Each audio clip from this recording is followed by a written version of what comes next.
Shalom saudara-saudaraku yang dikasihi oleh Tuhan. Senang sekali kita boleh berjumpa kembali di hari terakhir tahun 2023. Kita sungguh bersyukur kepada Tuhan oleh karena kasih karunia-Nya yang sudah dilimpahkan kepada kita. Kita masih diberi kesempatan untuk dapat mengakhiri tahun ini dengan penuh damai sejahtera. Nah, saudara-saudaraku, kita boleh bersama-sama kembali merenungkan firman Tuhan pada hari ini. Mari saudara-saudaraku, kita persiapkan hati kita satukan hati dan kita berdoa. Bapa kami yang di surga, dikuduskanlah nama-Mu. Datanglah kerajaan-Mu dan jadilah kehendak-Mu di dalam hidup kami seperti di surga. Kami sungguh bersyukur Bapa, hari ini kami kembali datang kepadamu. Kami rindu bersekutu dengan Engkau. Urapi kami, layakkan kami, sehingga kami boleh mendengar firman Tuhan. Kami boleh melakukannya di dalam hidup kami sehari-hari. Berkati setiap kami ya Bapa. Kami percaya firman-Mu yang menuntun, yang memberkati setiap kami dimanapun saat ini kami berada. Terima kasih Bapa, kami siapkan hati kami menjadi bejana untuk Tuhan boleh bentuk. Terima kasih Bapa. Di doa kami hanya di dalam nama Tuhan Yesus kami berdoa. Amin. Nah, saudara-saudaraku yang dikasihi oleh Tuhan, kita boleh bersama-sama mendengar firman Tuhan pada hari ini yang berjudul Sukacita yang Abadi. Firman Tuhan ini tertulis di dalam Yesaya 35 ayat 1 sampai dengan 10. Mari saudaraku, saya mengajak semua kita untuk dapat mendengar firman Tuhan dan membacanya. Mari kita mendengarkan. Yesaya 35. Keselamatan bagi umat Tuhan. Padang gurun dan padang kering akan bergirang. Padang belantara akan bersorak-sorak dan berbunga. Seperti bunga mawar ia akan berbunga lebat, akan bersorak-sorak. Ya, bersorak-sorak dan bersorak-sorai. Kemuliaan Libanon akan diberikan kepadanya.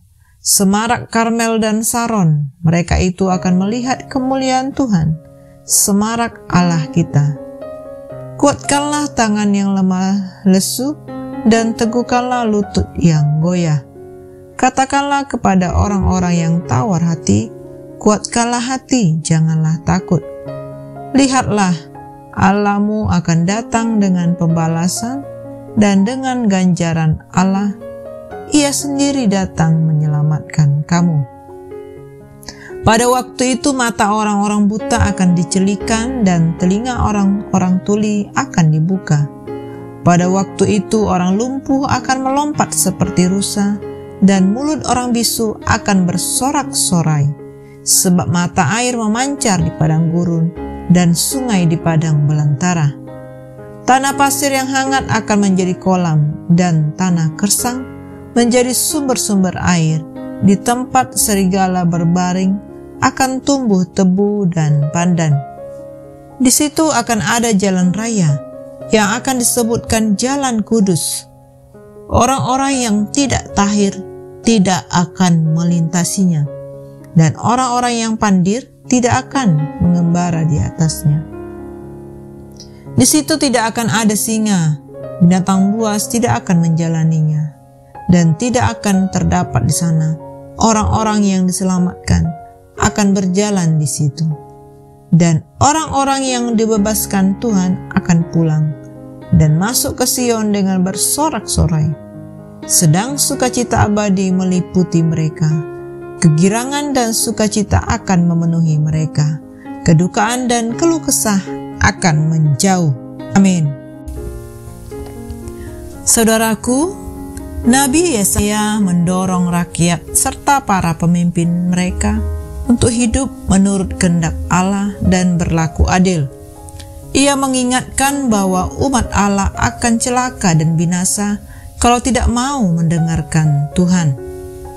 Melalui firman Tuhan ini, Nabi Yesaya ingin meyakinkan bahwa bangsa itu Mereka jika mau mendengarkan Tuhan, maka bangsa-bangsa yang ingin menyerang mereka akan dihukum oleh Allah, dan keselamatan akan diperoleh oleh umat Allah tersebut.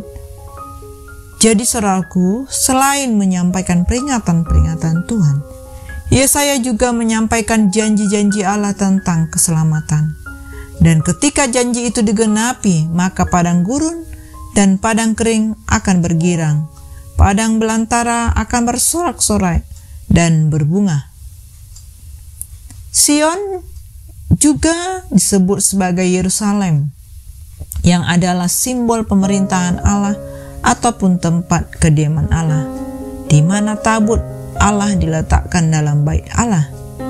Tempat itu dianggap suci, dan di sanalah disebut bahwa umat yang kudus itu dapat berbunga, berjumpa dengan Allah yang membebaskan dan menyelamatkan mereka.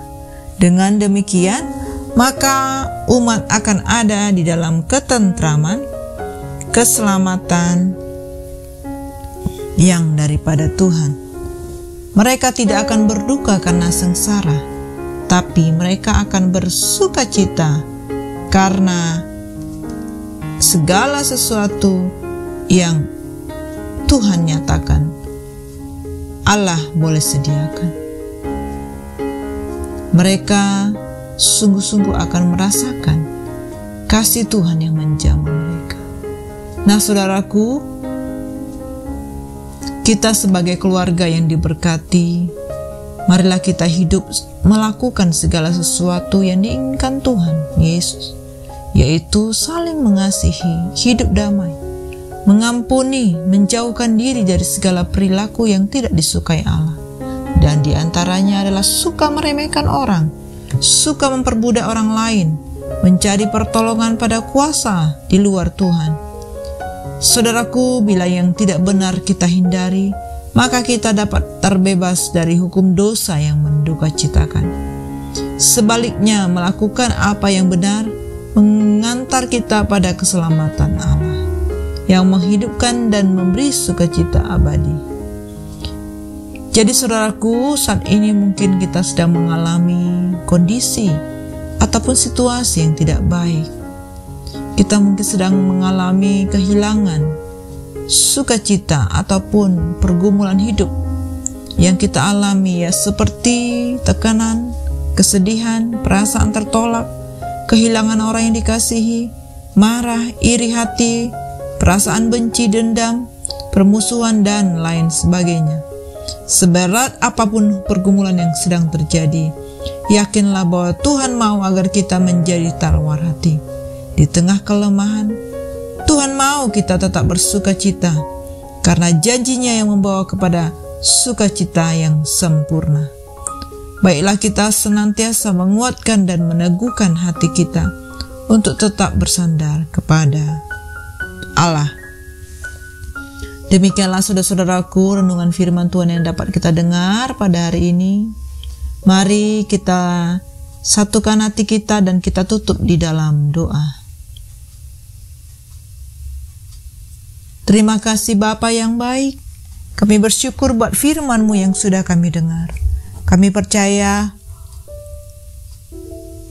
firman-Mu ya dan amin. Firman-Mu yang menuntun kami, firman-Mu yang membersihkan langkah-langkah hidup kami. Bahkan firman-Mu yang mengajar kami untuk melakukan kehendak-Mu. Terima kasih Bapa, dipermuliakanlah nama-Mu di dalam hidup kami. Kami serahkan sepanjang hari ini, kalau hari ini adalah penutupan akhir tahun, Tuhan berkati seluruh masyarakat Indonesia, bahkan yang ada di luar. Tuhan berkati semuanya sehingga semua dalam keadaan yang baik. Terima kasih Bapa, ini doa syukur kami. Kami serahkan semuanya hanya di dalam nama Tuhan Yesus. Amin. Semangat pagi, semangat berakhir pekan, saudara-saudaraku. God bless you all.